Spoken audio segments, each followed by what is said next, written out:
E aí, pessoal, tudo bem? Bom, vamos contar a história de um clube que deixou de existir e foi fisicamente destruído pelo governo do seu país porque a torcida se manifestava contra esse governo. Essa é a história do Al-Ahly, da cidade de Benghazi, na Líbia. Um dos clubes mais populares do país, o clube voltou já a existir, a gente chegar lá nessa história, e que de fato foi destruído pelo governo de seu país. O Al-Ahly é o clube mais antigo da Líbia. Ele foi fundado em 1937 a partir de associações de discussões políticas ligadas a Omar Mukhtar, um líder nacionalista líbio ainda da época do colonialismo, aí, na busca da independência da Líbia. Então, isso é já lá nos anos 30. A torcida manteve esse viés nacionalista e contestador. Mas quando o Muammar Gaddafi assume o poder nos anos 60, isso passa a se tornar um incômodo para o governo, porque a torcida muitas vezes se manifestava contra o governo, contra coisas que ela considerava ruim para a Líbia, que eram decisões ou atitudes do ditador líbio, tomadas aí que não eram de interesse do país. E, olha, não faltava, né? O Muammar Gaddafi é daqueles ditadores sanguinários que fez de tudo ali, tanto que essa história que eu vou contar agora, ela só foi descoberta pelo Ocidente depois da queda do Muammar Gaddafi. Era uma história que só se conhecia dentro da Líbia porque a imprensa não tinha acesso a esse tipo de história. O Muammar Gaddafi, inclusive, chegou a financiar atentados terroristas, como o que derrubou um avião da Pan Am na cidade de Lockerbie, na Escócia, nos anos 80. Então, o Muammar Gaddafi, como todo ditador ali, ele resolveu também chegar e dar tudo de mão beijar também para os filhos dele, né? Começar a dar um monte de poder para os filhos, e os filhos também começaram a ter as suas áreas ali para cuidar, para ganhar dinheiro e para fazer o que bem entendesse.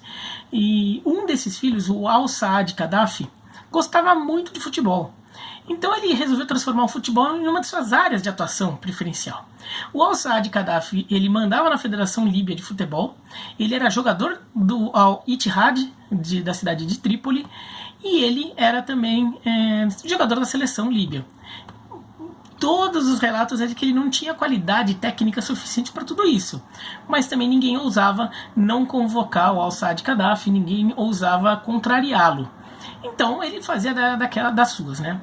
E também era notável como as arbitragens muitas vezes favoreciam os dois grandes times de Trípoli, principalmente o Al-Ittihad do Al-Saad, mas também o Al-Ahly de Trípoli, e como o Al-Ahly de Benghazi muitas vezes era prejudicado pelas arbitragens. Os erros de arbitragem, coincidentemente, eram sempre contra o time, né? E a torcida do Al-Ahly de Benghazi se ressentia muito disso. Ela achava que era uma forma de o governo responder à atitude da torcida. Até que em 2000 o time estava ameaçado de rebaixamento. O Al-Ahly chega na última partida precisando empatar o jogo, pelo menos para escapar do rebaixamento. O jogo estava andando até que nos minutos finais o juiz marca um pênalti contra o Al-Ahly.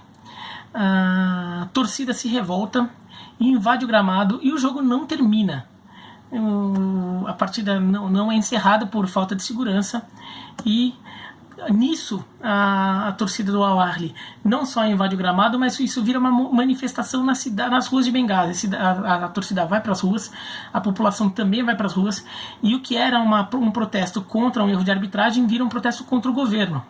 Começam a xingar o governo Gaddafi como responsável por aquilo e chegam no Al-Saad Gaddafi, quando eles pegam um burro mesmo, um animal burro, e vestem com o uniforme do Al-Ittihad, com o uniforme do Al-Saad Gaddafi, e chamando ele de burro e xingando o governo, acusando a federação, o Al-Ittihad e a família Gaddafi de estarem perseguindo o Al-Ahly.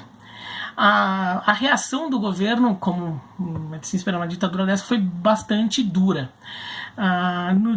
Dias depois, as tropas chegaram em Benghazi, tropas do governo, e elas destruíram o centro de treinamento. Destruíram o centro de treinamento do Al-Ahly. Foi abaixo, né? Demoliram tudo, sempre essa satisfação. Prenderam vários torcedores do Al Ahly. Jogadores que já eram um histórico, né? Os jogadores do Al Ahly, sempre que pintavam bons jogadores, o governo já fazia um jeito deles irem jogar nos times de Trípoli, mas aí foi de vez, o time foi desmantelado, foi desativado, e vários torcedores foram presos, até com alguns requintes de crueldade, como obrigar torcedores a vibrar com as cenas de destruição do centro de treinamento, das instalações do Al Ahly. E o clube simplesmente deixou de existir. Um ano depois, o Muammar Gaddafi, ele chegou e anunciou à cidade de Benghazi que ele estava doando um terreno lá na cidade. Se o Al Ahly quisesse se refundar, se ressurgir ali, se alguém quisesse bancar isso, poderia construir ali um novo centro de treinamento. Mas assim, não havia dinheiro e não havia nem muita coragem para se mobilizar diante desse cenário. E o Al Ahly ficou 5 anos sem jogar, sem existir. Até que em 2005 ele volta a existir. Os torcedores e os dirigentes conseguem refundar o clube e refazer o Al Ahly de Benghazi. Depois disso nunca foi campeão líbio, nunca voltou a ser campeão líbio, mas foi 2 vezes vice-campeão. E na temporada passada, temporada 18-19, ele era o líder do campeonato, invicto, quando o campeonato foi cancelado. Por falta de segurança, por questões políticas na Líbia, o campeonato não foi encerrado e o Al Ahly de Benghazi, líder do campeonato, que voltaria a ser campeão depois de décadas, dando alegria aí para que é considerada a torcida mais fanática da Líbia, talvez não seja a maior, mas é considerada a mais fanática, poder comemorar esse título. Nem isso eles puderam, porque o campeonato foi cancelado, e agora tem de se esperar quando é que vai acontecer alguma coisa, até que time que sobra, né? Porque quando o campeonato é cancelado, aí os jogadores vão ter que fazer outra coisa, tudo, e muitos acabam não voltando. Mas então é essa história aí de um clube que chegou ao extremo em nome da torcida combater o que ela acreditava e sofreu bastante. Quanto ao Saad Gaddafi, antes de ser pego, tudo, né, ele como jogador do Al Ittihad, ele também começou a participar de vários investimentos que a Líbia começou a fazer no futebol internacional.